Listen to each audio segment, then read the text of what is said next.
ఎవనిచే జనించు జగమెవని లోపలయుండు లీనమై ఎవని యందుడిందు పరమేశ్వరుడెవరు మూల కారణం వెవడ నాది మధ్యలేవుడెవడు వానినాత్మభౌనీశ్వరన్నే శరణంబు వేడెదని అన్నాడు.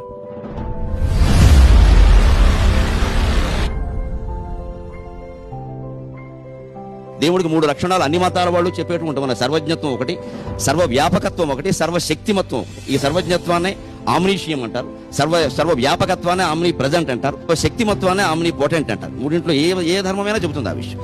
సర్వజ్ఞుడు, సర్వవ్యాపకుడు, సర్వశక్తిమంతుడు. ఇందులో సర్వాంతర్యామి ఎక్కడొచ్చిందండి? సర్వవ్యాపకము, సర్వాంతర్యామి అనే దానికి చాలా వ్యత్యాసం ఉంది. ఇది నేను చెప్పక్కర్లేదు, మీకు తెలుసు. విశ్వమంతటా ఉండదగినవాడు, కానీ ప్రతి దాంట్లో ఉండాలని ఆయన అనుకోడు, లేడు కూడా. ప్రతిదానికి తండ్రి ఆయనే, ప్రతిదానిని సృష్టించింది ఆయనే, ప్రతిదానిలో ఆయన పెట్టిన జీవమే ఉంది, కానీ ఆయన ప్రతి దాంట్లో ఉండాలనుకోవట్లేదు.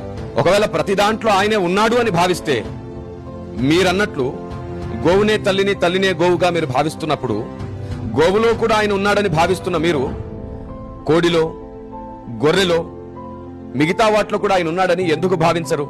కోడిని కోసుకొని తినేసి, మేకను కోసుకొని తినేసి ఆవును మాత్రమే కాపాడడం ఏమిటి? వేదములలో గోవు కంటే కూడా గొర్రెకు ఎక్కువ గౌరవం దొరికింది కదండి. గొర్రెగారు అని సంబోధిస్తుంది వేదం. చూడండి, ఆవైనా గొర్రెైనా అవి దైవము కాదు, అందులో దేవుడు ఉండడు. కానీ దేవుడు వాటిని యజ్ఞ పశువులుగా వాడుకున్నాడు. ఆయన అలాగే